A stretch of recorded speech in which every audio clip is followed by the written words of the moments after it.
কথা বলবো আল্লাহ, জোরে বলেন কার? আরো জোরে বলেন কার? আল্লাহর কথা বলতে কারো অনুমতি প্রয়োজন আছে? আল্লাহর জমিনে আল্লাহর কোরআন চলবে কি চলবে না? সকলে জোরে বলেন আলহামদুলিল্লাহ। ইন্নাল হামদুলিল্লাহি নাহমাদুহু ওয়া নাস্তাঈনুহু ওয়া নাস্তাগফিরুহু ওয়া নাউযু বিল্লাহি মিন শুরুরি আনফুসিনা ওয়া মিন সাইয়্যাতি আমালিনা। من يهده الله فلا مضل له ومن يضلله فلا هادي له ونشهد أن لا إله إلا الله وحده لا شريك له ونشهد أن سيدنا ومولانا محمدا عبده ورسوله الذي أرسله بالحق بشيرا ونذيرا وداعيا إلى الله بإذنه سراجا وقمرا منيرا أما بعد সকলে একটু জবান খুলে আমার সঙ্গে মুহাব্বত করুন। আউযু বিল্লাহি মিনাশ শাইতানির রাজীম। বিসমিল্লাহির রাহমানির রাহিম। ওয়ালা তাকুলু লিমান ইউকতালু ফি সাবিলিল্লাহি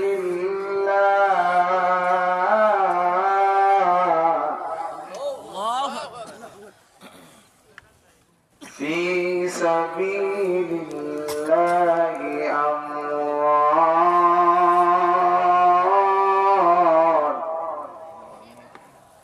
বাল আহইয়াউ ওয়ালাকিন লা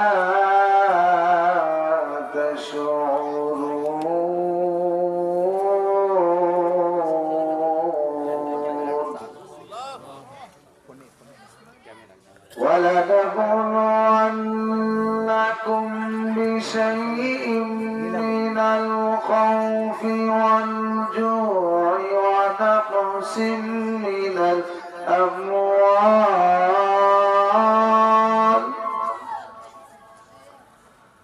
ونقص من الأموال والأنفس والثمرات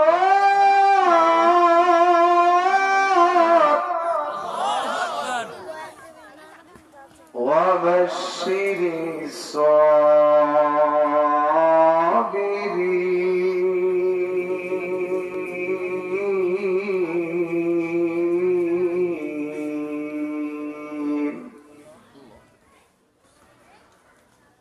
الذين إذا أصابتهم مصيبة قالوا إنا لله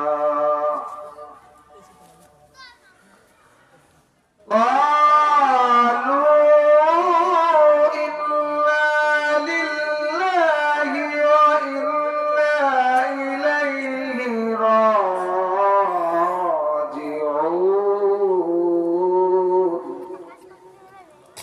قال النبي صلى الله عليه وسلم من رأى منكم منكرا فليغيره بيده فإن لم يستطع فبلسانه فإن لم يستطع فبقلبه وذلك أضعف الإيمان. رواه مسلم. فقال تعالى إن الله وملائكته يصلون على النبي يا أيها الذين آمنوا صلوا عليه وسلموا تسليما. اللهم صل على محمد وعلى آل محمد كما صليت على إبراهيم وعلى آل إبراهيم إنك حميد مجيد রাদাত এলাকা মুসলমান আপনারা মনে হয় আমার রাসূলের সাথে রাগ করে আছেন, মনে হয় রাসূলের উপর গোসা করছেন। কি মুসলমান নবীর উপরে কি রাগ করছেন নাকি? নবীর সাথে কি রাগ করা যায়? রাসূলকে তো শুধু ভালোবাসা যায়। আরে আমার রাসূলকে ভালোবাসলে জান্নাত পাওয়া যায়। রাসূলকে তো আমরা আমাদের জীবনের চাইতে বেশি ভালোবাসতে চাই, ঠিক না বলেন? আস্তিক বেঈমানকে যে আমার রাসূলকে গালি দেয়, বাংলাদেশের যুব সমাজ ইমানদার মুসলমান রক্ত দিবে, জীবন দিবে, রাসূলের দুশমনের সাথে আপোষ করবে না, ঠিক না বলো? এই জন্য আমরা রাসূলকে ভালোবাসতে চাই কি চাই না? কিন্তু দুরূদ পড়লাম, অনেকে পড়ছে আবার অনেকে পড়ে নাই। মুসলমান তো জানে না। রাসূল বলেছেন সহিহ বুখারী শরীফের হাদিস, মান সাল্লা আলাইয়া ওয়াহিদা সাল্লাল্লাহু আলাইহি আশারা উম্মতের দল, তোমরা যদি আমি রাসূলের উপরে একবার দুরূদ পড়ো, আমার আল্লাহ খুশি হয়ে সঙ্গে সঙ্গে তোমার মাথার উপরে 10টা রহমত দিয়ে দেয়। জোরে কোন সুবহানাল্লাহ। এই জন্য দুরূদ পড়লে লাভ না লস? আপনি বসে আছেন, দুরূদ পড়েন, অসুবিধা নাই। দাঁড়িয়ে আছেন, অসুবিধা নাই। আপনি হাঁটতেছেন, চলতে চলতে নবীর দুরূদ পড়েন। এ মুসলমান, ঘুমের সময় ঘুম আসে না, শুয়ে শুয়ে রাসূলের দুরূদ পড়বেন, সঙ্গে সঙ্গে আমার আল্লাহ খুশি হয়ে যাবে। জোরে কোন সুবহানাল্লাহ। এই জন্য আমরা দুরূদ পড়তে চাই কি চাই না? জোরে জোরে আমার সাথে জবান খুলে জোরে পড়ে আল্লাহুম্মা বারিক আলা মুহাম্মাদ ওয়া আলা আলি মুহাম্মাদ কামা বারাকতা আলা ইব্রাহিম ওয়া আলা আলি ইব্রাহিম বালাগাল উলা বিকামালিহি কাশাফাদ দুজা বিজামালিহি حسنت جميع خصاله راگ میرے مسکن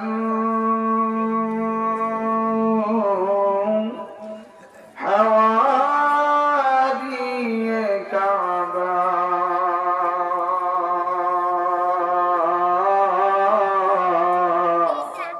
بنے میرے مدفن دیار مدینہ بلغ العلا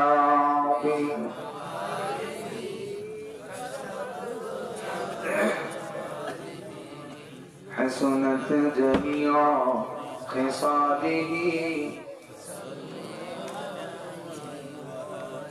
একটুখানি মোহাব্বতে জিকির করে নিব লা ইলাহা ইল্লাল্লাহ, জোরে লা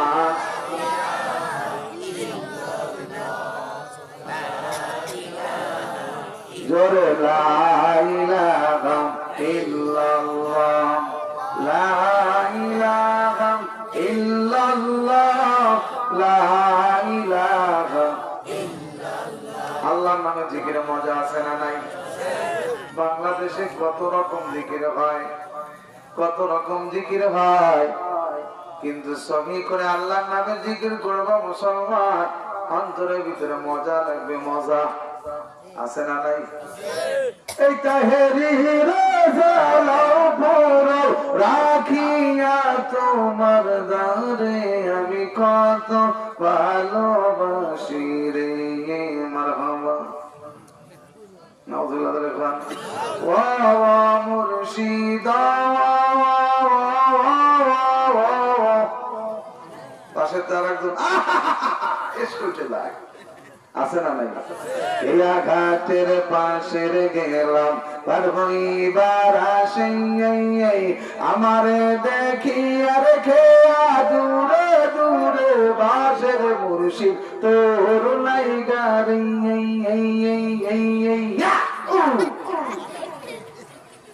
নাউজুবিল্লাহ বলেন। মুর্শিদ আমার হুজুরি সাকি মহিমা জানে, গলার মালা বানায়া ধীরে ধীরে টানে। এগুলো কি জিকির না বন্দামি? কোরআনে নাই, হাদিসে নাই, রাসূল কোনদিন করে নাই, সাহাবারা করে নাই, তুমি কত গে কথা বল। জিকির করতে মন চাইলে মুসলমান সুবহানাল্লাহি ওয়া বিহামদিহি সুবহানাল্লাহিল আযীম। বুখারীর শেষ হাদিস, রাসূল ডাক দেয়া কয়, উম্মতের দল, যদিও তোমার জবানে বড় সহজ লাগে, কঠিন কিছু না, কষ্ট হয় না, কিন্তু তুমি জানো তোমার রবের কাছে বড় পছন্দ হয়। হাশরের ময়দানে মিজানের পাল্লায় যখন ওজন দিবে, তোমার সুবহানাল্লাহি ওয়া বিহামদিহি সুবহানাল্লাহিল আযীম সব থেকে বেশি ওজন হয়ে যাবে। যারা বলে আল্লাহু আকবার, আর যারা লিল্লাহি তাকবীর। এই জন্য আমরা জিকির করব কার? কোন বাবার জিকির চলবে, কোন খাতার জিকির চলবে, একমাত্র জিকির করব কার? জোরে জোরে মায়া করে বলো লা ইলাহা ইল্লাল্লাহ, লা ইলাহা ইল্লাল্লাহ, জোরে লা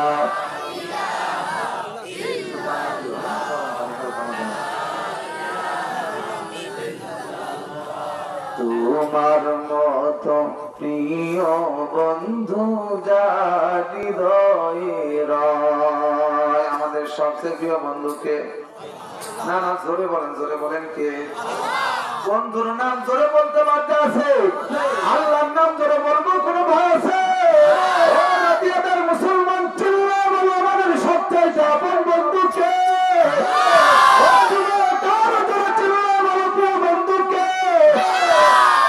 তোমার মতো প্রিয় বন্ধু যার হৃদয়ে রয়, তার কি আর থাকিতে পারে, তার কি আর থাকিতে পারে চিন্তা মৃত্যুর ভয়। আল্লাহর মতো প্রিয় বন্ধু যার হৃদয়ে রয়, জোরে লা ইলাহা ইল্লাল্লাহ, জোরে লা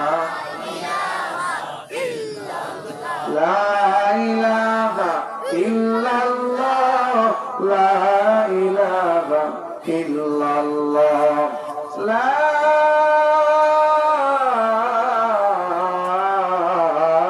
ইলাহা ইল্লাল্লাহ, মুহাম্মাদুর রাসূলুল্লাহ।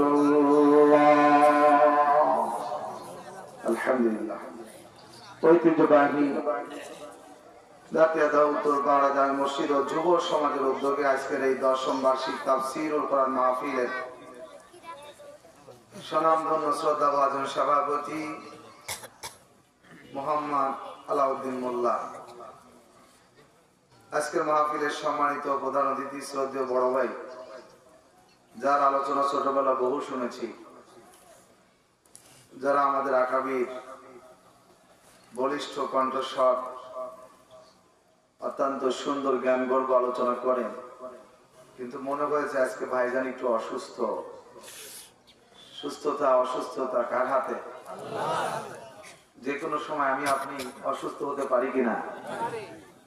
তারপরে কষ্ট করে আমাদেরকে ভাইজান কোরআন হাদিসের জ্ঞান গর্ব যে দিক নির্দেশনামূলক আলোচনা করে শুনিয়েছেন, আমরা ভাইয়ের জন্য দোয়া করি আল্লাহ তাআলা তার জবানকে সারা বিশ্বময় কবুল করেন এবং তাকে সুস্থতার সাথে দীর্ঘ হায়াত নেক হায়াত দান করেন। অন্যান্য আলোচক বৃন্দ আলোচনা করেছেন, মঞ্চ বিশিষ্ট হযরত উলামায়ে কেরাম, সামনে বসে থাকা আমার বাবার বয়সে অত্যন্ত শ্রদ্ধেয় মুরব্বী চাচারা, জ্ঞানী গুণী ব্যক্তিবর্গ, আমি তাদেরকে একটু বেশি ভালোবাসি, আমার সেই সমস্ত সোনামুখ প্রাণ প্রিয় কলিজার টুকরা যুবক ভাইরা, পর্দার আড়ালে রয়েছেন সম্মানিতা আবেদা সালেহা মুমিনা মা ও বোনেরা। শুনেছি অনেক মা বোন এসেছেন, জায়গা হচ্ছে না। আল্লাহ তাআলা আমরা যারা এসেছি, আমার পক্ষ থেকে আমি সকলকেই জানাই মোবারকবাদ। অনুরোধ করেছি আসুন আল্লাহ পাকের দরবারে আমরা শুকরিয়া আদায় করি যে আল্লাহ তাআলা আমাদেরকে কোরআনের মাহফিলে কবুল করে নিয়েছেন। সকলে একটু জোরে পড়বেন আলহামদুলিল্লাহ। যুবক ভাইয়ের আরো জোরে বলো আলহামদুলিল্লাহ। আমি আপনাদেরকে শীতের রাতে অনেক সময় লম্বা সময় কষ্ট দিতে চাই না। তাবারক মোটামুটি রেডি হয়ে গেছে, কিছুক্ষণের মধ্যে তাবারক এসে হাজির হবে। আর যারা প্যান্ডেলের বাইরে তাদেরকে তাবারক দিব না। তাবারক নিতে হলে প্যান্ডেলে আসতে হবে। অনেক বাটপার আছে ওয়াজ শোনে না, কিন্তু তাবারক নেয় 2 প্যাকেট। কথা বল না কেন? ও 1 সপ্তাহ আগের থেকেই মানত করছে, নিয়ত করছে যে মাহফিলের দিন আমি যে করে হোক শীতের দিন চাদরের নিচে ঢুকাইলে আর টের পাওয়া যায় না, 2 প্যাকেট নিয়ে চলে যায়, কিন্তু ওয়াজ শোনে না। হুজুরও চালাক, মঞ্চে উঠেই তাবারক শুরু করছে। হুজুর জানে যে পাবলিক বাটপা বাড়িতে শুয়ে রয়েছে, যখন তাবারক দিবে তখন চলে আসবে। এই জন্য হুজুর মঞ্চে উঠে বলছে, খবরদার বিশৃঙ্খলা করেন না, সুন্দর মতো তাবারক দেন, ডিসিপ্লিন বজায় রাখেন, কেউ হাওয়াও করবেন না, ভয় হুল্লা করবেন না, ভেজাল করবেন না, শান্তভাবে তাবারক নেন।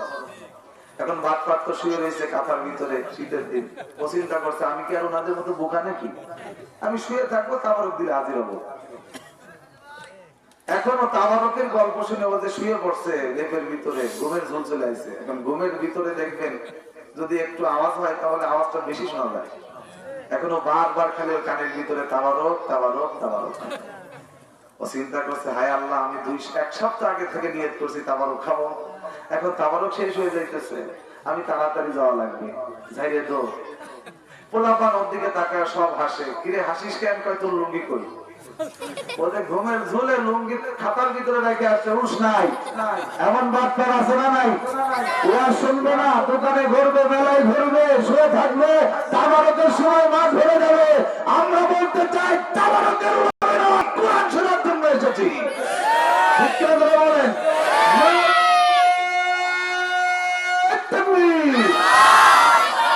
বাংলার জমিন কোরআনের জমিন, মুসলমানের জমিন, ইসলামের জমিন, মসজিদ আর মাদ্রাসার জমিন। এই বাংলার জমিনে 50,000 মাদ্রাসা রয়েছে, 3 লক্ষ মসজিদ রয়েছে।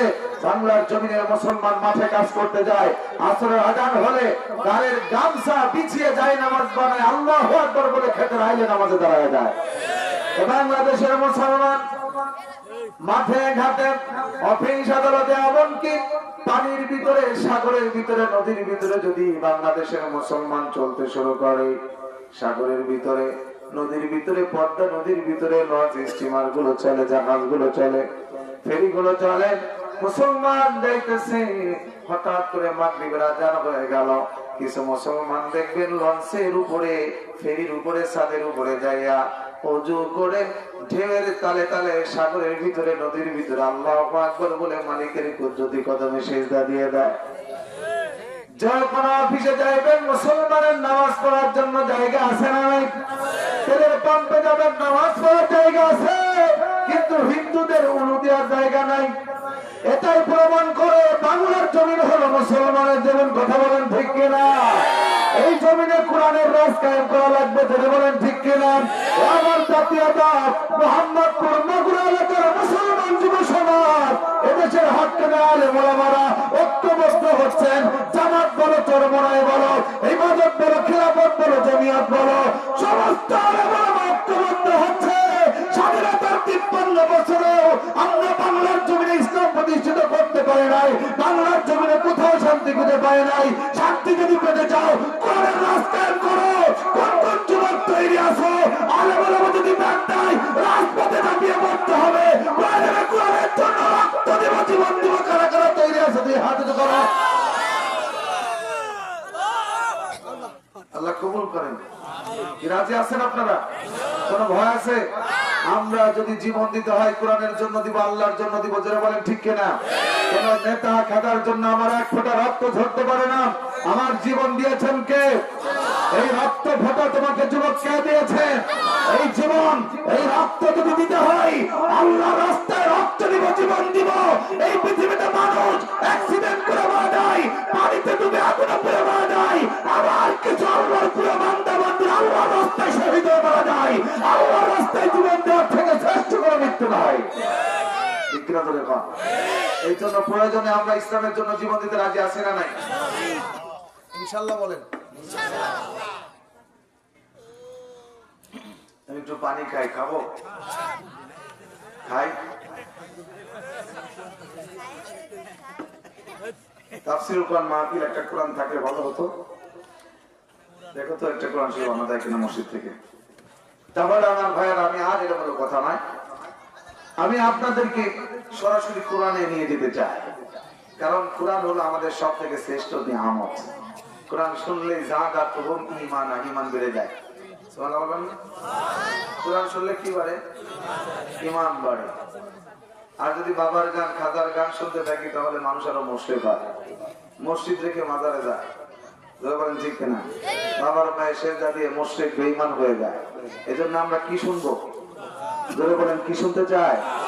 আমি আপনাদের সামনে সূরা বাকারার 3টা আয়াত পড়েছি। আমরা সময় নিব কম, কিন্তু কথা বলবো বেশি। অল্প সময়ে কথা হবে কি বেশি। চিপসের প্যাকেট দেখছেন? এত বড় চিপসের প্যাকেট বালিশের সমান, কিন্তু খুললে পারে ওই দক্ষিণ কোণে 4-5টা সব ফাঁকা। কথা বলেন ঠিক না? আমরা ফাঁকা কিছু দিব, কোরআন থেকে কথা বলবো ইনশাআল্লাহ। আপনারা কি বিরক্ত হচ্ছেন? তাহলে একটু আগা বসেন, পিছনে আস্তে আস্তে লোকজন আসতেছে, জায়গা হবে না ইনশাআল্লাহ। এই জন্য স্বপ্নের জায়গাগুলো একটু ফাঁকা বন্ধ করে বসেন, দেখতে ভালো দেখা যাবে। কোরআন আমাদের সব থেকে বড় ডিসিপ্লিন শেখায়। কোরআনের মধ্যে সে যদি ডিসিপ্লিন, মাশাআল্লাহ বলার সঙ্গে সঙ্গে অনেকে আগায় বসতেছে, এরা খুব ভদ্র মানুষ। আগায় বসেন যুবক ভাই, একটু আগা বসো, আগা বসো না? তোমরা যুবক মানুষ, যারা আগাইতেছে এদের আব্বা আম্মা খুব ভালো, খুবই ভালো। এদের মা বাবা, আসো আগায় আসো, আগায় আসো। যারা আগাইতেছে তাদের মা বাবা খুব ভালো, আর যারা আগায় না তাদের আব্বা আম্মা ভালো কিন্তু অলস। একটু আগাও, আরেকটু আগাও, আসো আগায় আসো। তাহলে ভাইরা আমার, আমি সূরা বাকারার 3টে আয়াত করেছি। জোরে বলেন কয়টি? একটু জোরে বলেন কয়টি? সূরা বাকারার 154, 55, 56 এই 3টে আয়াত থেকে আপনাদেরকে তর্জমা করে সাধ্য অনুযায়ী তাফসীর করার চেষ্টা করব ইনশাআল্লাহ।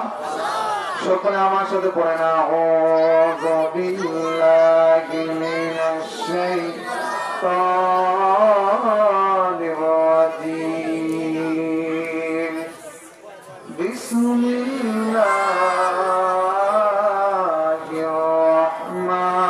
রাহমানির রাহিম। ওয়ালা তাকুলু লিমান ইয়াকতালু ফি সাবিলিল্লাহি আমওয়াত বাল আহইয়াউ ওয়ালাকিন লা তাশউরুন।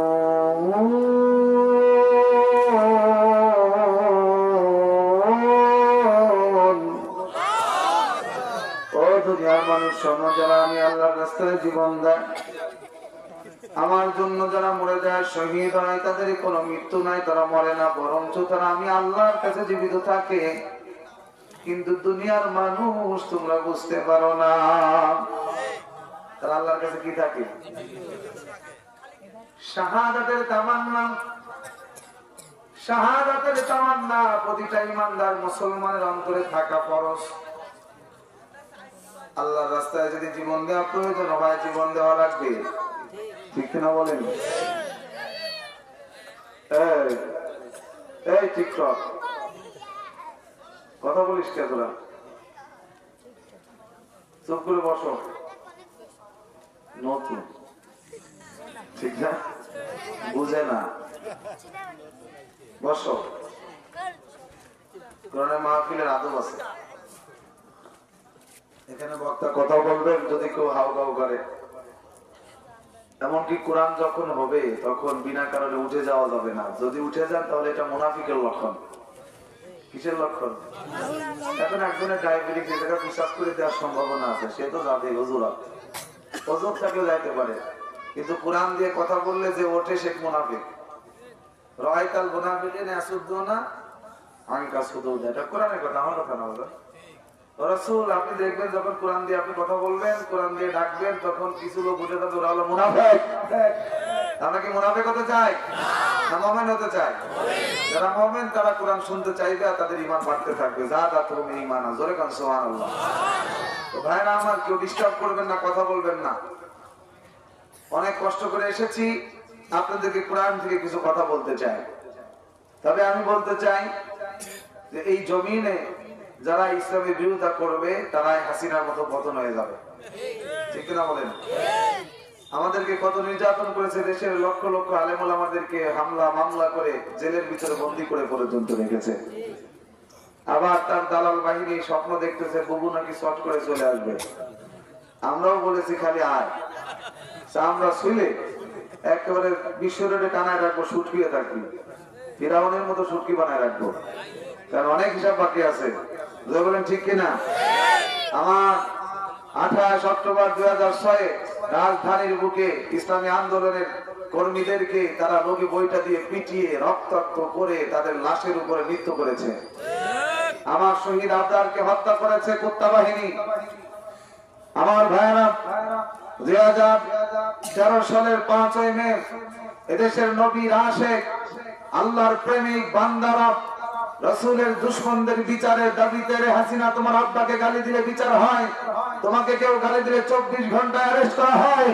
বিশ্ব মানবতার মুক্তির দূত বিশ্ব নবী জনাব রাসূলুল্লাহ সাল্লাল্লাহু আলাইহি সাল্লামকে রাষ্ট্রিক বেঈমানরা গালি দেয়, তাদেরকে বিচার নয়, বিচারের দাবিতে বাংলাদেশের আলেম ওলামারা কোরআনের ফাঁকিরা শাপলা চত্বরের মধ্যে দিনের জবাবত হয়েছিল। এই আলেমদের বুকের উপরে পাখির মতো গুলি চালিয়ে হত্যা করে তাদেরকে নিয়ে তামাশা করেছে হাসিনা। ঠিক করে ধরে বলে 2024 এসে এদেশের ছাত্র জনতা সাধারণ মানুষে এদেশের যুবকদের বুকের উপরে গুলি করে যুবকদের লাশগুলোকে গুম করার জন্য আগুন দিয়ে পুড়িয়ে কয়লা বানিয়েছে। এই হিসাব বাকি আছে, হাসিনার কোনো সাম নাই। কথা বলেন না কেন? তো লজ্জা থাকা উচিত। এখনো হাসিনার দালালি করে,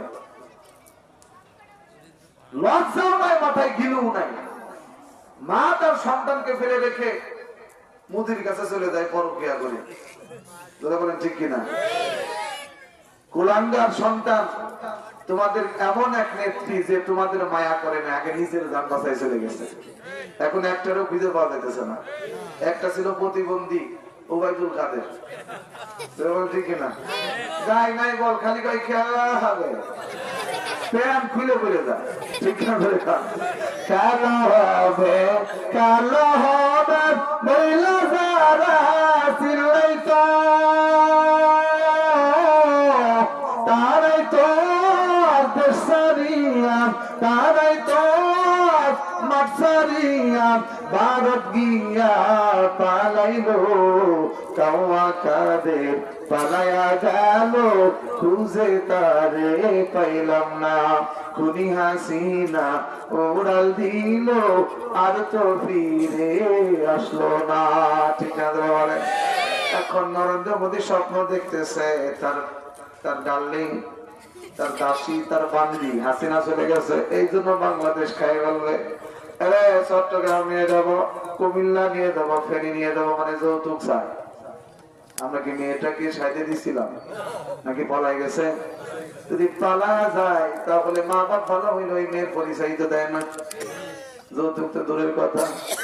বাংলাদেশের 18 কোটি জনগণ হাসিনার পরিচয় কোনদিন দিবে না।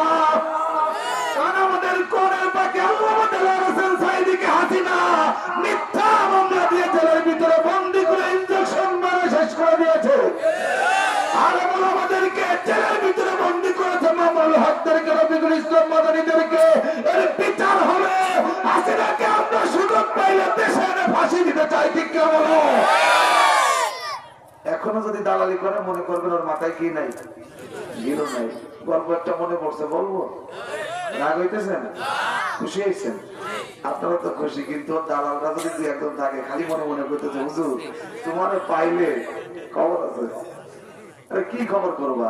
তোমার মা থাকতেই তো কোনোদিন ভয় করে কথা বলি নাই। কথা বলেন না কেন? গতকাল গোপালগঞ্জ কথা বলে আসছে, ওয়াজ করছে। কোন জায়গা? একেবারে পেটের মধ্যে, কোনো ভয় করি নাই। আরে বাতিলের সাথে কিসের ভয় করবো? ভয় করি তো একমাত্র তাকে। মঞ্চের উপরে এসে বন্দুক দেখায় বলেছে হত্যা করবো, গুলি করবো। আমরা বলেছি স্পষ্ট করে, চালাও তোমার বন্দুকের গুলি, অসুবিধা নাই, গুলি চালাইতে পারো, কিন্তু হক কথা বন্ধ করতে পারবে না। ঠিক করে বলেন আমার ভাইরা। এই জন্য আমরা ঐক্যবদ্ধ থাকবো দেশের জন্য। যদি দেশের 1 ইঞ্চি মাটি নরেন্দ্র মোদী ভারত যদি নিতে চায়, তাহলে আমরা আমাদের জীবনের শেষ রক্তবিন্দু দিয়ে হলেও দেশকে ইবাদত করবে। এটাই মানে অঙ্ক। সুবহানাল্লাহ বলেন। এখনো যদি কেউ হাসিনার দালালি করে, ভারতের দালালি করে, তাহলে ওর এই দেশে থাকার অধিকার নেই। ঘাট ধাক্কা দিয়ে একটা পাশায় লাথি মারা মেসির মতো, নেইমারের মতো দৌড়ে এসে জিমে জিমে এসে জোরে একটা লাথি মারবে, তাতে ওই পয়সা চলে যায়। কারণ ভারতের কোন দালালকে বাংলাদেশে থাকতে দেবো না। কথা বলেন না কেন? এই ভারত হলো আমাদের সব থেকে বড় দুশমন। খালি নেয়, খালি মারে, খালি হত্যা করে, কারোর সাথে পারে না। পাকিস্তানের সাথে পারে না, ওই পাশে মায়ানমারের সাথে পারে না, নেপাল ভুটানের সাথে পারে না, খালি বাংলাদেশের সাথে মাতবাড়ি করে। এখন ওর দাসী চলে গেছে, এই জন্য আর মাতবাড়ি চলতেছে না। এখন তো আর স্বামী স্ত্রীর সম্পর্ক নাই। ধরে বলেন ঠিক কিনা? এখন আমাদের ইউনুস কাকা আছে, যদি একটা কথা বলে চোখ লাল করে ভারত যদি কথা বলে, আমরা এখন থাপ্পড় দিয়ে কথা বলবো। কথা বলেন না কেন? কোন ছাড় হবে না ইনশাল্লাহ বলেন। কারণ ভারতের 40 কোটি আমার মুসলমান ভাইরা রয়েছেন, এদেশে আমরা 20 কোটি মুসলমান আছি। ওই পাশে পাকিস্তান, ভারতের আব্বা আছে, তার ওই পাশে আছে আফগানিস্তান। যদি আমাদের সাথে খেলতে আসো, ভারত ভেঙ্গে চুরমার করে ফেলবো। আমাদেরকে তোমরা সংখ্যালঘুদের উপর আঘাতের গুলি ছড়ায় আমাদেরকে নির্যাতন করতে চায়। আরো ভারতে যাও, প্রতিদিন বাংলাদেশের মুসলমান, ভারতের মুসলমানদেরকে হত্যা করা হয়, জুলুম করা হয়, মসজিদ ভেঙ্গে মন্দির করা হয়। বাংলাদেশের ইতিহাসে কখনো মন্দির ভেঙ্গে আমরা মসজিদ বানাইতে যায় নাই। আপনাদের এলাকায় হিন্দু ভাইরা আছে না? ওরা বলতেছে আপনারা নাকি হিন্দুদের নির্যাতন করে। আপনাদের এলাকার কোন হিন্দুকে মারছেন? তাদের মূর্তি আগুন দিয়ে পুড়াইছেন, ভাঙছেন?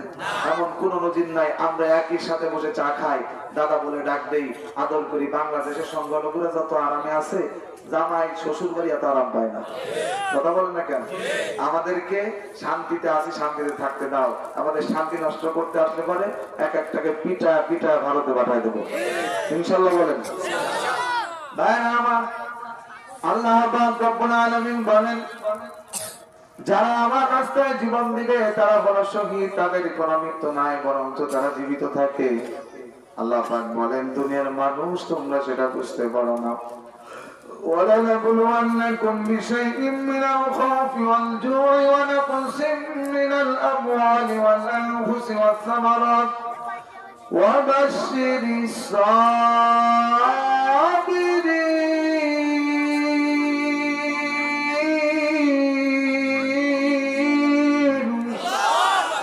যাদের হৃদয়ে আছে আল্লাহর ভয়, তারা কবু পথ ভুলে যায় না, তারা কবু পথ ভুলে যায় না। ঠিক না বলো? আল্লাহর প্রেম ছাড়া এই দুনিয়ায় কারো কাছে কোনো কিছু চাই না। রাতের আধারে যারা সিজদাতে রয়, দু চোখের শ্রুতে নদী যেন বয়, চলনার হাতছানি যতই আসুক, চলনার হাতছানি যতই আসুক, পিছনে ফিরেও তাকাই না, পিছনে ফিরেও তাকাই না। সুবহানাল্লাহ বলেন। এই জন্য ঈমান নিয়ে যদি থাকতে চাও, ও বান্দা, তোমাদেরকে আমি আল্লাহ পাক রব্বুল আলামিন তোমাদের ঈমানের উপরে 5টা পরীক্ষা নিব। 1 নম্বর পরীক্ষা হলো, বান্দা শোনো, তুমি যদি ঈমানের দাবি করো, তোমাকে আমি আল্লাহ পাক রব্বুল আলামিন ভয় ভীতির মাধ্যমে পরীক্ষা নিব। তবে বলেন কিসের মাধ্যমে? ভয় ভীতির মাধ্যমে পরীক্ষা নিব। 2 নম্বরে তোমাকে পরীক্ষা নিব আমি আল্লাহ রিজিকের সংকীর্ণতা করে, তোমার রিজিক কমে যাবে, অভাবে পড়ে যেতে পারে, অভাবনাটন তোমাকে ঘিরে ধরবে। অভাবের ভিতরে ফেলে আল্লাহ দেখতে চায় তুমি কি অধৈর্য হয়ে যাও, হারাম পথে চলে যাও, নাকি হালালের উপরে টিকে থাকো, ঈমানের উপর টিকে থাকো। 3 নম্বর, আনাকুসিম মিনাল আমওয়ালি ওয়াল আনফুস, তোমার মালের ক্ষতি হবে, তোমার জানের ক্ষতি হবে। দ্বীনের জন্য, ইসলামের জন্য তোমার মাল যেতে পারে, তোমার জান যেতে পারে, জানের ক্ষতি হতে পারে, এবং তোমার ফল ফসল নষ্ট করে আমি আল্লাহ তোমার পরীক্ষা দিব। নারায়ে তাকবীর। দেখেন তাবারক চলে আসে, আমার চেয়ে বড় আকর্ষণ তাবারক। ধরে বলেন ঠিক কিনা? তাবারক চলে আসে। তাকে আলোচনা একটু করবো, এই জোরে বলেন, আলোচনা একটু করবো, তাবারক দিয়ে শেষ করে দিব। তাহলে সবাই আলহামদুলিল্লাহ ধরে পারবে। আলহামদুলিল্লাহ। ইমানের পরীক্ষা কয়টা? তবে আমি ক্লিয়ার করি, যার ইমান যত মজবুত তার পরীক্ষা তত কঠিন হয়। এই শুনছেন? যার ইমান যত মজবুত তার পরীক্ষা তত কি কঠিন। আর যদি আপনি পরীক্ষায় ভালো রেজাল্ট করেন, আপনাকে ভালো সার্টিফিকেট দেওয়া হবে, সার্টিফিকেটের মান ভালো হবে। আপনার সার্টিফিকেট যত উচ্চ হবে আপনার পরীক্ষার প্রশ্ন তত কঠিন হবে। আপনি যদি এসএসসি পরীক্ষা দেন তাহলে কি আপনাকে 4-5 এর প্রশ্ন করবে? আপনি যদি আইআইটি পরীক্ষা দেন তাহলে কি আপনাকে 9-10 এর প্রশ্ন করবে? মাস্টার্স অনার্স কমপ্লিট করবেন, আপনাকে কিন্তু এসএসসি 9-10 এর প্রশ্ন করবে না, প্রশ্ন হবে কঠিন।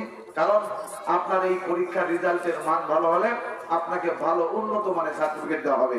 আপনি যত উচ্চ পর্যায়ে আপনি সার্টিফিকেট চান তত কঠিন প্রশ্নের উত্তর দেওয়ার জন্য তৈরি থাকবেন। আপনি আল্লাহর যত বেশি ঈমানওয়ালা বান্দা হবেন, যত বেশি শক্ত ঈমানওয়ালা মজবুত, যত বেশি মুমিন হবেন, আল্লাহর যত বেশি কাছের ওলি হবেন, বন্ধু হবেন, আপনার ঈমানের কঠিন কঠিন পরীক্ষা দেওয়ার জন্য তৈরি থাকা লাগবে। যেমন ঈমানের পরীক্ষা দিয়েছিল বিলাল রাদিয়াল্লাহু আনহু, জোরে বলেন ঠিক কিনা? কালো বিলাল, কুৎসিত, দেখতে ভালো না, যদিও কালো কিন্তু তার ঈমানটা ছিল ভালো, ঈমানের নূর দিয়ে আলোকিত ছিল। সুবহানাল্লাহ বলবেন না? আমার মুসলমান ভাইরা গভীর মনোযোগ। আচ্ছা, বিলাল রাদিয়াল্লাহু আনহু বড় ঈমানওয়ালা মানুষ ছিল রে ভাই, কিন্তু তার টাকা নাই, তার পয়সা নাই, দেখতে তার সুন্দর দেখা যায় না। বিলাল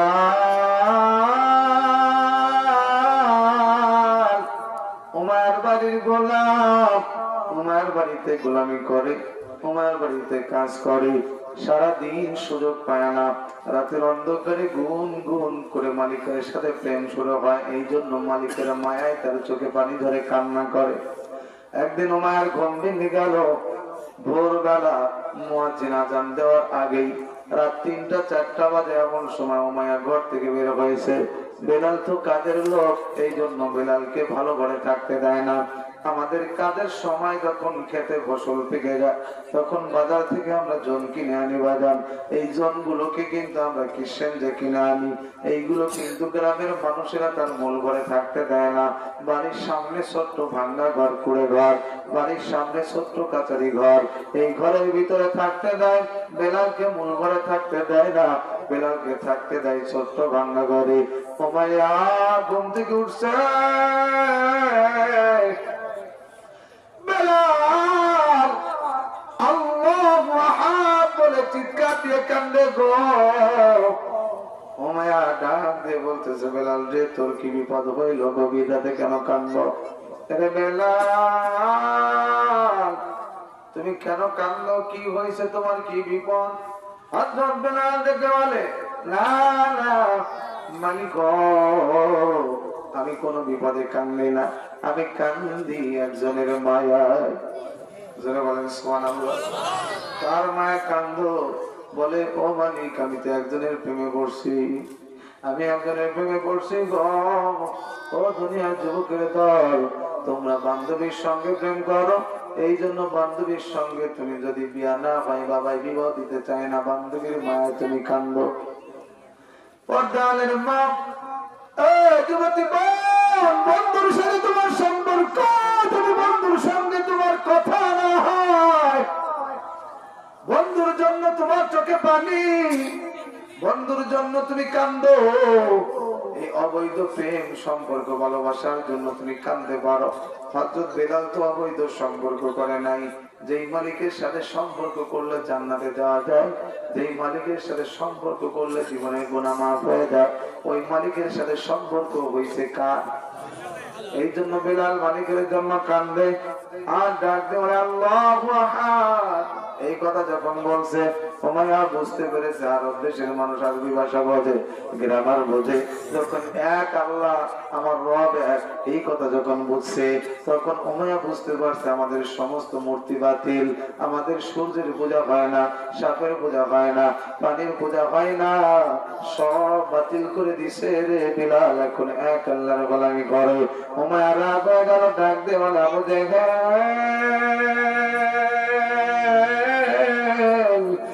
বন্ধু আয় রে, আমার বাড়ির গোলাম বেলাল এখন আর আগের মতো ভালো নাই। কেন, কি হয়েছে, কি অন্যায় করলো? চুরি করেছে, ডাকাতি করেছে, খুন করেছে, নাকি ইফটিজিং করেছে, নাকি কোন দুর্নীতি করেছে? বলে না, এই সব কিছুই করে নাই। বেলাল এখন আমাদের মতো মূর্তিকে অস্বীকার করেছে, মূর্তি পূজা করবে না, এক আল্লাহর গোলামি শুরু করছে। আল্লাহু আকবার। আল্লাহর গোলামি করলেই তো দেশের ভিতরে অনেক সময় আমাদেরকে খারাপ হওয়া লাগছে, ধরে বলেন ঠিক কিনা? এক আল্লাহর পক্ষ নিতে যাইয়া জালেমের সাথে আমাদের যুদ্ধ ঘোষণা করা লেগেছে। ডাকতে বলতেছে, বেলাল তুমি নাকি এক আল্লাহর গোলামি শুরু করছো? বেলাল ডাক দেওয়া না, বুঝে আমার রব একজন, আমি আর মূর্তি পূজা করতে পারবো না। আমি নবী মুহাম্মদুর রাসূলুল্লাহ সাল্লাল্লাহু আলাইহি সাল্লামকে নেতা মেনে নিয়েছি। ও মুসলমান, জোরে বলুন তো আমাদের নেতাকে, জোরে জোরে বলেন আমাদের নেতাকে, আমাদের আদর্শকে। আমাদের রাসূল হলো আমাদের একমাত্র নেতা। মুসলিমের নেতাকে, আমার নেতা, তোমার নেতা বিশ্ব নবী। আমাদের আদর্শ লাকাদ কানা লাকুম ফি রাসূলিল্লাহি উসওয়াতুন হাসানা। ও দুনিয়ার মানুষ শোনো, আমার নবী মুহাম্মদ তোমাদের জন্য একমাত্র আদর্শ, উত্তম আদর্শ। ও রাসূল, আপনি মাঠে ছাগল নিয়ে যান, ছাগল চড়ান। ও পয়গম্বর, আপনি পৃথিবীর সব মানুষের আদর্শ। একজন গরিব মানুষ, দুঃখী মানুষ যেন বলতে না পারে আমি ছাগলের রাখাল। নবী মুহাম্মদ তো ধনী মানুষ ছিল, ভিআইপি ছিল, আমি কেন নবী মুহাম্মদকে আদর্শ মানব, এই কথা যেন বলতে না পারে। এই জন্য আল্লাহ তার হাবিবকে মাঠের রাখাল বানাইছে, ছাগলের রাখাল। আবার আমার নবী ডাক দেওয়ালে, ওগো নবী যান যান, আপনি মাঠে রাখাল হয়েছেন, ছাগল চড়িয়েছেন, আবার আপনি রাষ্ট্রনায়ক হবেন, আপনি দেশের প্রধানমন্ত্রী হবেন, দেশ চালাবেন। যেন একজন ভিআইপি পার্সন বলতে না পারে আমি এমপি, আমি মন্ত্রী, আমি বড় নেতা। আরে তোমার থেকেও বড় নেতা আমার রাসূল রাষ্ট্রনায়ক ছিলেন। এই জন্য সবার আদর্শ কে? জোরে বলেন মুহাম্মাদুর রাসূলুল্লাহ, জোরে বলেন সাল্লাল্লাহু আলাইহি ওয়াসাল্লাম। কিন্তু দুঃখের বিষয়, হুজুর যদি এই কোরআন দিয়ে নামাজের ওয়াজ করে কোনো মুসল্লির আপত্তি নাই, এই কোরআন দিয়ে হজের ওয়াজ করে আমার মুসল্লি ভাইরা, আমি যতদিন আপনাদের মহল্লার ইমাম আছি, নেতা আছি, ততক্ষণ এই মসজিদ আমি কিন্তু কোরআন দিয়ে পরিচালনা করব। সবাই বলে হুজুর ঠিক বলেছেন। যখন নামাজ ফজর পড়তে বলছে কোরআন, তখন ফজর পড়ব। কোরআন যখন আসর পড়তে বলে তখন আসর পড়ব। মুসল্লিরা আপত্তি করে না, ঠিক বলেছেন হুজুর, কোরআন দিয়ে নামাজ পড়েন, অসুবিধা নাই। হুজুর বলে আমি যখন আল্লাহ হজ করতে কোরআনে বলেছেন তখন আমি হজ করতে কথা বলবো। যখন আল্লাহ সেহরি খাইতে বলছে কোরআন দিয়ে সেহরি খাবো। যখন আল্লাহ ইফতার করতে বলে তখন কোরআনের আইন অনুযায়ী ইফতার করব। কোরআনের আইন অনুযায়ী নামাজ পড়তে রাজি, রোজা রাখতে রাজি, হজ করতে রাজি, যাকাত দিতে রাজি, কিন্তু কোরআনের আইন দিয়ে দেশ চালাইতে রাজি না। ঠিক কিনা কোন? এই কোরআন কি শুধু নামাজ, রোজা, হজ, যাকাতের জন্য আল্লাহ দিয়েছে? আমার আল্লাহ ডাকতে পারেন, এ বান্দা বান্দির দল, complete code of human life, মাথা থেকে পা পর্যন্ত, আপনার রান্নাঘর থেকে শুরু করে সংসদ ভবন পর্যন্ত এই কোরআন চলবে। ঠিক না? ধরে কন। এই জন্য কি সমস্যা আমাকে বোঝায় বলেন, কেন আমরা কোরআনের পক্ষে থাকবো না? আপনি কি মুসলমান না? এই কোরআন কি আপনার না? আল্লাহ লাহুল খালকু ওয়াল আমর। আমার আল্লাহ বলে জমিন আমার, আইন চলবে আমার। এখন আপনি লেনিন, কার্ল মার্কস, মাও সেতুং এর আইন দিয়ে দেশ চালাইতে চান, তাদের আদর্শ ভালো লাগে, মুসলমান হিসেবে তোমার রাসূলের আদর্শ ভালো লাগে না, তুমি তো মুনাফিক। তুমি নাস্তিক, বেঈমান, রামবামদের রাজনীতি পছন্দ করো, কিন্তু আল্লাহর কোরআনের রাজনীতি পছন্দ করো না, তুমি মুনাফিক। কথা বল। এরা মুসলমান যুবক,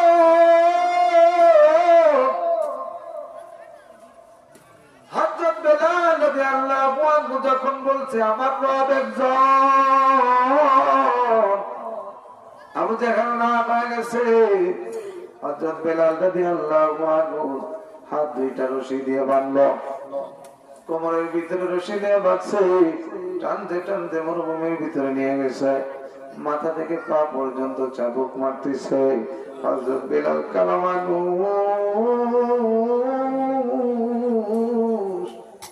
গরিব দুঃখী মানুষ, পণ্যে ভালো একটা কাপড় নাই, কোন রকম কোমর থেকে নাভি থেকে শুরু করে তার হাঁটু পর্যন্ত ডাকেরে, গায়ে একটা পোশাক নাই। পিঠের উপরে যখন চাবুক মারে বেলালের চামড়া ছিঁড়ে রক্ত বের হয়, গোশত বের হয়ে যায়, জমিন ভিজে যায়। হযরত বেলালের রক্তে বালু ভিজে যাইতেছে, তারপরও বেলালের মুখের ভিতরে হাসি, মুখে কোনো দুঃখ নাই, মনে কোনো দুঃখের ছাপ নাই, চোখে মুখে হাসি, বড় আনন্দের ছাপ। আমার ভাইয়েরা, এই যে ছোট্টবেলায় আপনাদের কামার খেলি, ওই জায়গায় একটা মাদ্রাসায় পড়াশোনা করেছি, মাঝে মধ্যে মধুমতি নদী বালু কাটে। আমার ভাইয়েরা, এই বালু কাটা দেখার জন্য যাইতাম, ট্রলার দিয়ে যখন বালু নিয়ে আসে, ঝুড়ি ভরে ভরে তারা বালু মাথায় করে করে বেড়ায়। দেখবেন যখন বালুগুলো মাথার ভিতরে জোড়ো লাগায়া যখন কাটে রে, ওই নরম বালু কাদার মতো, পানির মতো, জলের মতো বের হয়, পুরো শরীর কাদা লেগে গেছে। বালুর বোঝাটা 40 কেজি, 50-60 কেজি, 2 মণ পর্যন্ত ওজন হয়ে যায়। এত বড় বোঝা মাথায় নাই, ঘাড় ব্যথা হয়ে যায়, কোমর ব্যথা হয়ে যায়, সারা শরীরে কাদা লেগে যায়, এত কষ্ট হয়। তারপরও একজন দেখে আর একজনের সাথে গল্প করে, হাসি মুখে সারাদিন বালু কাটে, মনে কোনো দুঃখ নাই, কারণ তারা জানেন আমি সারাদিন কষ্ট করব, আমার মহাজন বিকাল বেলা আমাকে 700, 800, 1000 টাকা মাইনা দিবে। মাইনার আশায়, পুরস্কারের আশায় তার মনে কোনো দুঃখ থাকে? ইমানদার মুমিন বান্দা বান্দির দল, ইয়া আইয়াতুহান নাফসুল মুতমাইন্না ইরজিই ইলা রাব্বিকি রাদিয়াতাম মারদিয়া ফাদখুলি ফি ইবাদি ওয়াদখুলি জান্নাতি। বেলাল ডাকতে বলে, এখন তোমরা চাবুক মারো, চামড়া একটু ব্যথা লাগে, কিন্তু আমার মনে দুঃখ নাই, কারণ আমি জানি আমার মৃত্যুর সময় আমার পুরস্কার দেওয়া হবে, ওই জান্নাত তোমাকে দেখানো হবে।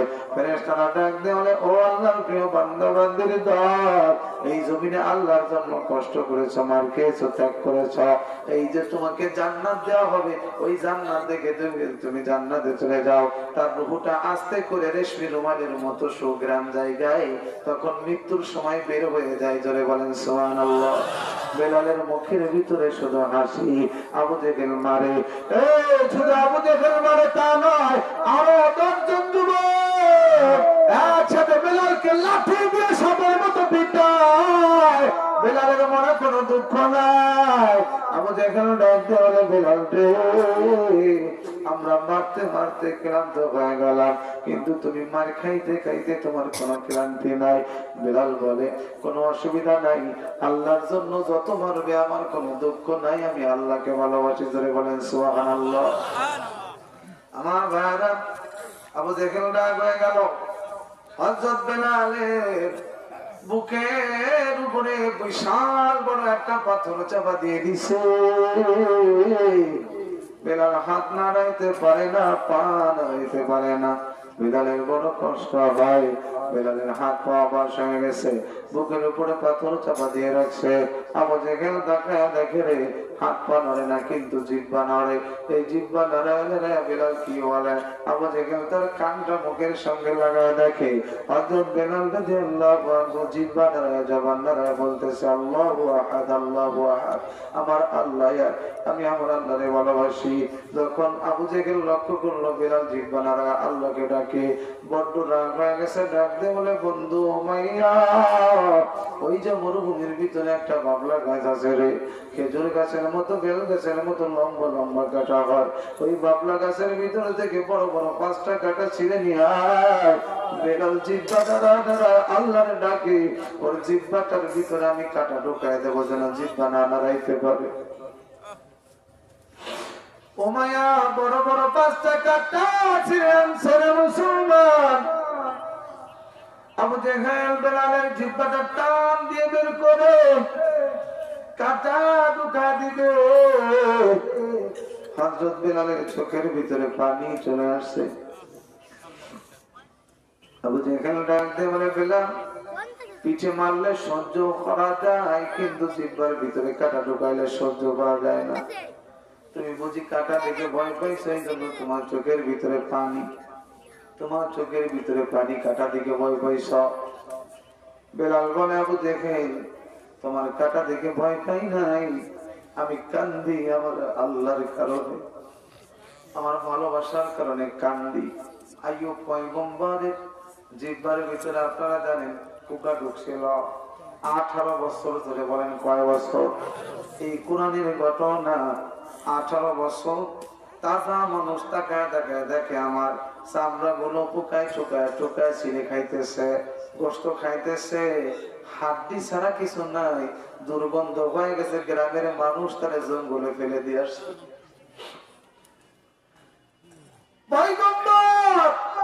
হঠাৎ করে একদিন লক্ষ্য করলো তার জিহ্বার ভিতরে পোকা।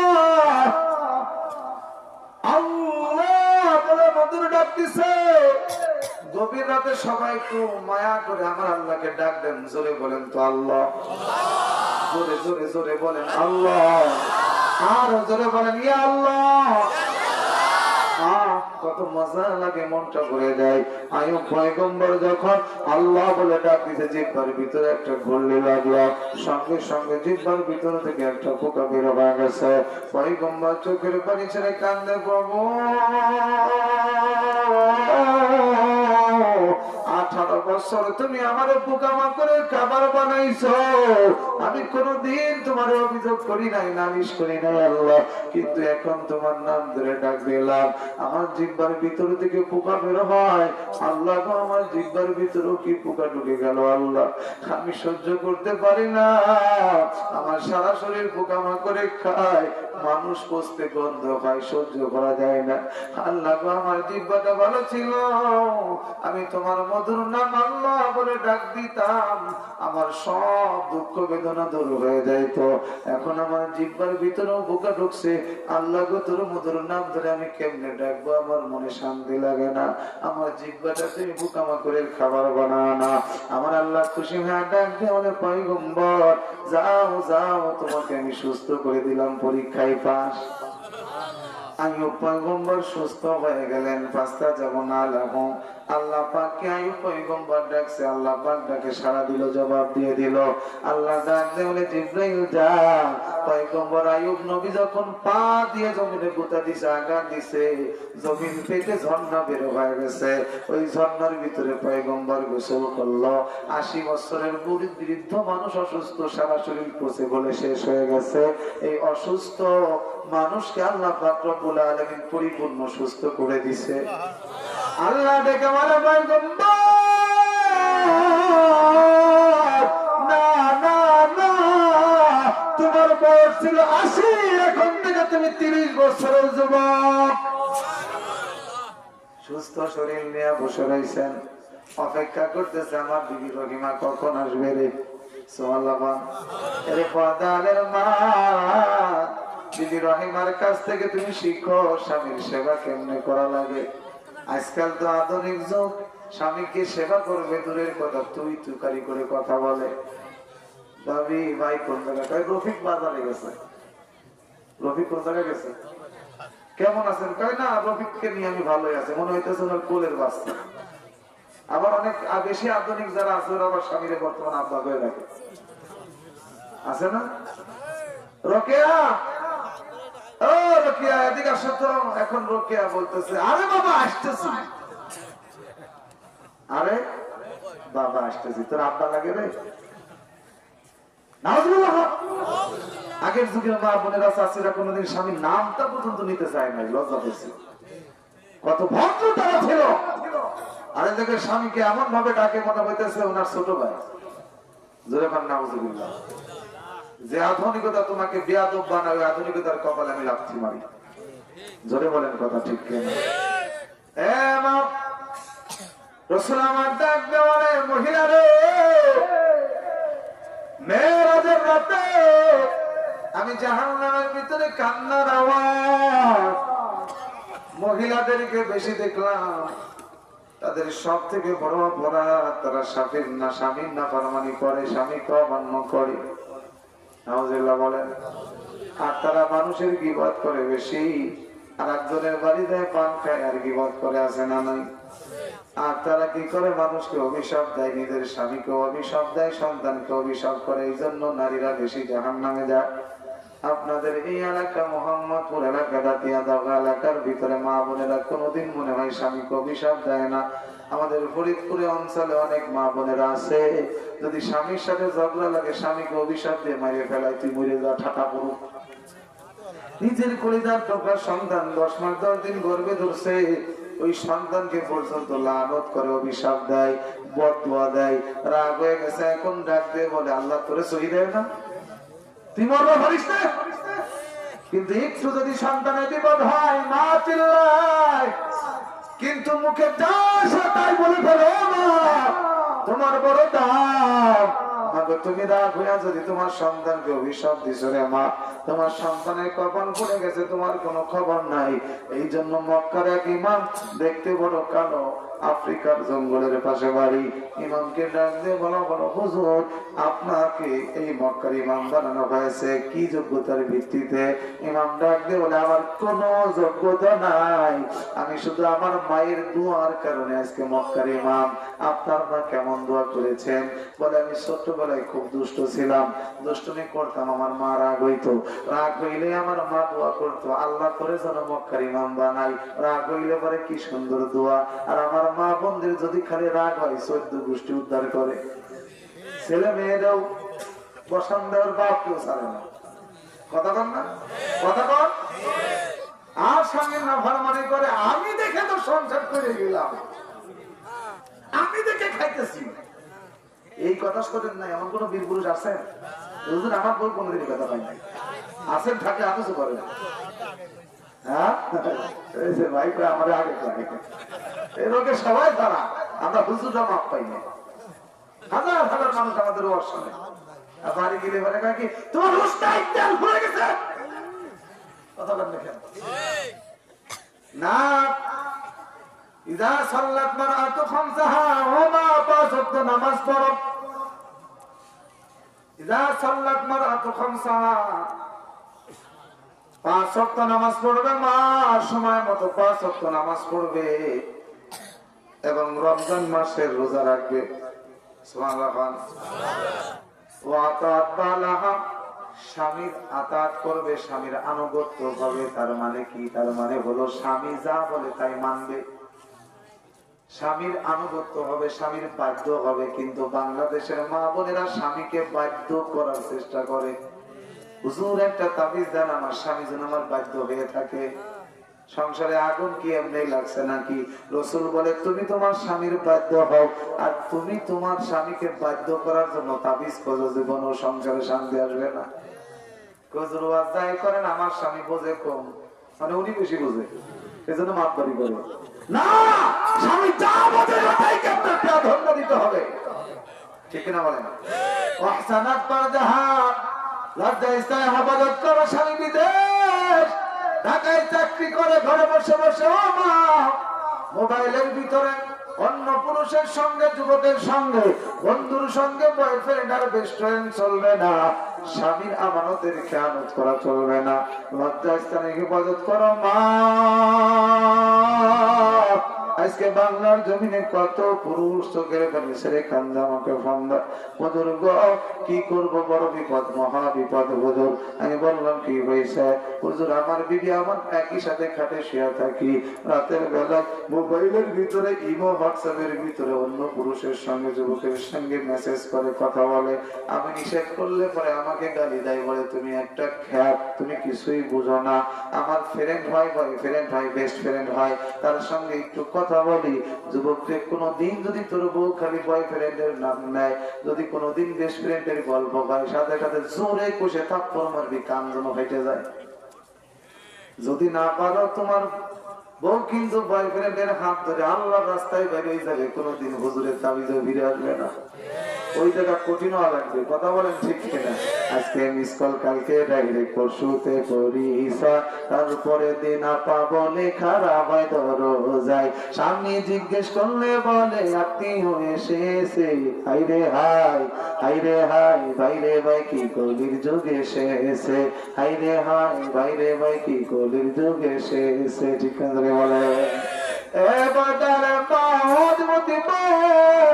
মাত্র 4টা কাজ, 5 ওয়াক্ত নামাজ পড়ো, রমজান রোজা করো, স্বামীকে মেনে চলো, আর লজ্জা স্থানে হেফাজত করো, বোরকা বড় পর্দা করো। আজকে বাংলার জমিনে কত মা বোন আছে রে, বোরকা পরে না, ওড়না দিয়েও মাথাটা ঢেকে না। আগে তো এমন একটা সময় ছিল, ওড়নাটা বোরকা না পড়লে ওড়না দিয়ে মাথা ঢাকতো, বুকটা ঢাকতো। আর এখন মেয়েরা, যুবতী মেয়েরা বোরকাও পড়তে চায় না, ওড়নাটাও গায়ে দেয় না, গলার ভিতরে পিছনে পেঁচ দিয়ে থুয়ে দেয়। আবার কিছু আছে এক পাশে মারছে। কথা বলেন ঠিক কিনা? এরা হলো কুত্তার স্বভাবের মানুষ। ধরে বলেন কি স্বভাব? উলাইকা কাল আনাম। রাস্তায় দেখবেন কিছু কুকুর আছে, 1 হাত লম্বা লেজ। আল্লাহ ডাকতে বলে, এ কুত্তা, তোর 1 হাত লেজ দিছি, তোর লজ্জাটা ঢেকে রাখ। ও কয় আমি ঢাকবো না, বন্ধু আসাদ দিলেও ঢাকবো না, উল্টো করে রাখে। কথা বল। কিছু মা বোন আছে 3 হাত লম্বা ওড়না আছে, 12 হাত শাড়ি আছে, তারপরে মাথা খালি, পেট খালি, পিঠ খালি, কপালের উপরে 1 মুক্তা। এগুলো কুত্তার চেয়েও খারাপ না? মা চাচিরা কইতেছে, হুজুর এতক্ষণ 1 লাইনে ছিলেন, এখন আবার কোন লাইনে গেলেন? ওষুধ তো সব জায়গায় দেওয়া লাগে, সব জায়গায় গাও। ঠিক না? ধরে কন রাগ হইতেছেন আপনারা?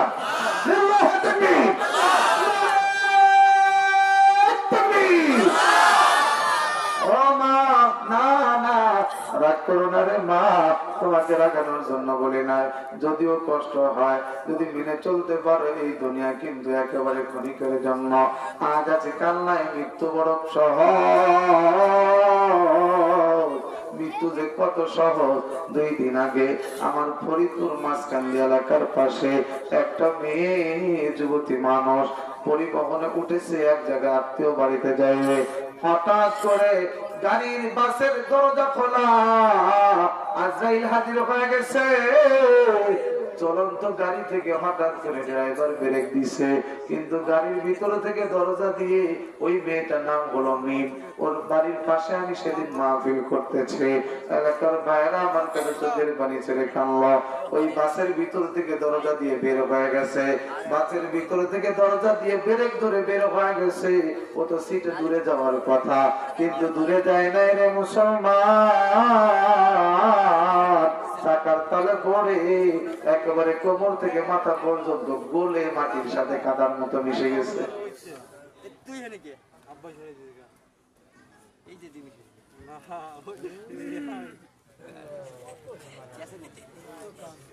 আপনাকে সমস্যা হচ্ছে?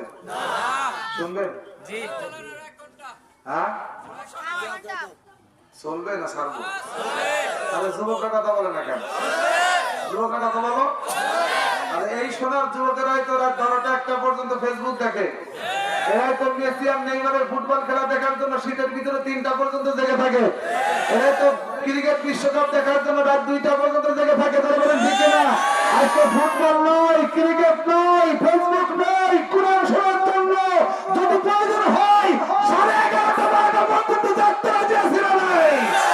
বিপ্লব মানে জীবন দেয়া বসে থাকা নাই, সেই কোনদিন আসবে না রে করো যদি ভয়। বিপ্লব মানে জীবন দেয়া বসে থাকা নাই, সেই কোনদিন আসবে না রে করো যদি ভয়। ঠিক না বলো? জিহাদের ওই ময়দানেতে যেতে তোমাকে হবে, প্রয়োজনে সব রক্তটুকু জমিনে ঢেলে দিবে। ঠিক না? জিহাদের ওই ময়দানেতে যেতে তোমাকে হবে, প্রয়োজনে সব রক্তটুকু জমিনে ঢেলে দিবে। তোমার তোমায় লড়তেই হবে, মানিবে না পরাজয়। বিপ্লব মানে জীবন দেয়া বসে থাকা নয়, সে কোনদিন আসবে না রে করো যদি ভয়। ঠিক আছে বলো? এই জন্য বলতেছিলাম যুবক, হঠাৎ করে কখন জানি আমাদের মালাকুল মাউত চলে আসতে পারে। আজরাইল কখন কার হাজির হয়ে যায় আমাদের আমাদের কোনো গ্যারান্টি নাই। 3-4 দিন আগে আপনারা দেখেছেন পদ্মা সেতুর টোল দেওয়ার জন্য একটা প্রাইভেট কার শান্ত সুষ্ঠুভাবে দাঁড়া আছে, মোটর সাইকেলের প্যাসেঞ্জার পদ্মা সেতুর টোল দিতেছে। এমন সময় গাড়ির প্যাসেঞ্জাররা কি কল্পনা করতে পেরেছে আর মাত্র 1 মিনিটের ভিতরে আজরাইল এসে তাদেরকে তুলে নিয়ে যাবে। স্থিরভাবে দাঁড়ায় আছে, কোনো যানজট নাই, কোনো তাড়াহুড়া নাই, কিন্তু পিছন থেকে একটা পরিবহন ব্রেক ফেল হয়ে আজরাইল আসছে, একেবারে সামনে পিছন থেকে ধাক্কা দেয়া মোয়ার মতো করে ফেলছে। জায়গায় 5 জন লাশ হয়ে গেছে। ধরে বলেন ঠিক না? বাবা তার বিবিকে নিয়ে আর 7 বছরের কলেজার টুকরো সন্তান, একমাত্র সন্তানকে নিয়ে ঢাকা থেকে বাড়ি আসতেছে বাইক করে, মোটর সাইকেল করো। এরা যুবকের দল। ওই বাবা চোখের বাড়ি ছেড়ে কান্দে আর দেখে বলে, দুনিয়ার মানুষ আমার কলিজার টুকরো একমাত্র সন্তান আমার সঙ্গে বাইকের ভিতরে, আমার বিবি আছে আমার সঙ্গে, আমার সন্তানটা ডাক দিয়ে বলে, আব্বু টোলের টাকাটা আমি দিব, আমার হাতে দাও। বাবা তার সন্তানের হাতে টাকা তুলে দিছে।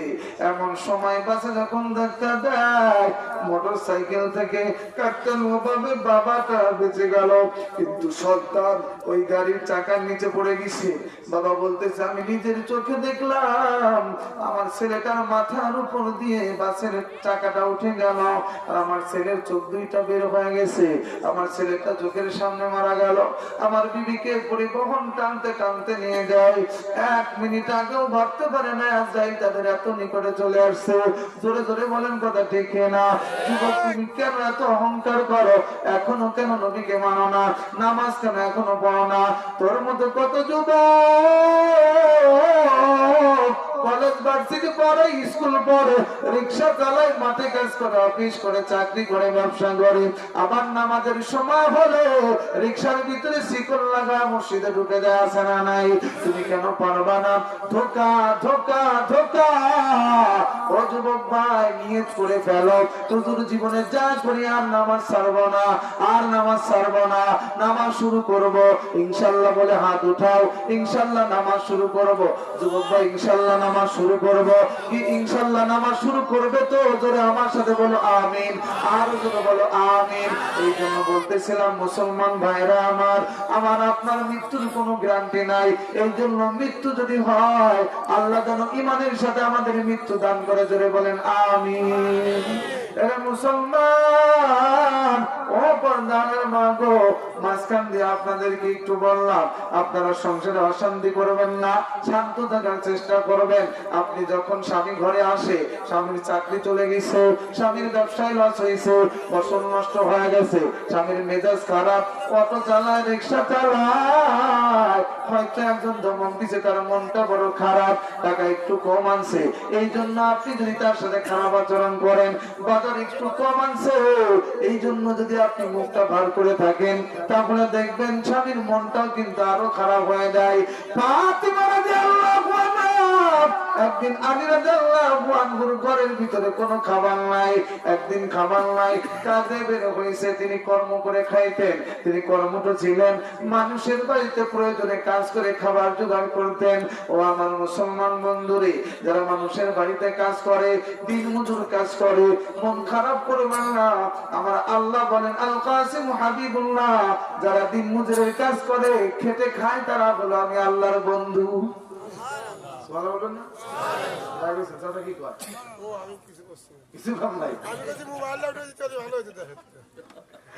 আমার বিদ্যুৎ মাঝখান দিয়ে ক্লোজ করছে, কথা বলবেন ডিস্টার্ব হয়। আল্লাহ বলেন, আমার ভাইরা একান্ত বন্ধুরা, এই জন্য বলতেছিলাম, আলী রাদিয়াল্লাহু আনহু ঘরের ভিতরে খাবার নাই, 1 দিন না 2 দিন না 3 দিন খাবার নাই।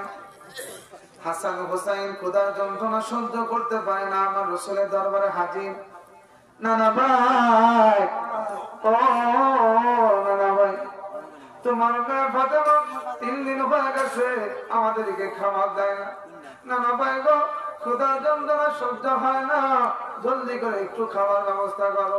নবী আমার ডাক দিয়ে বলে, ও হাসান হোসেন রে, তোরাও খাও না 3 দিন, আমার ঘরেও 3 দিন খাবার না। আল্লাহু আকবার। বিশ্ব নবীর ঘরের ভিতরে 3 দিন খাবার নেই। নবী আমার ডাক দেওয়ালে নিজের ক্ষুধার যন্ত্রণা সহ্য হয়, কিন্তু আমার হাসান হুসাইনের ক্ষুধার যন্ত্রণা সহ্য হয় না। আমার রাসূল ডাক দেওয়ালে, হাসান রে হুসাইন হা করো। দুইজনে হা করেছে। আমার রাসূল তার জিহ্বা মুবারক গালের ভিতরে ঢুকায় দিচ্ছে। নবীজির জিহ্বা টেনে টেনে চুষে চুষে হাসান হুসাইন খাইতেছে, মধু বের হইতেছে। আল্লাহু আকবার বলেন। এ মুসলমান, এরে মা,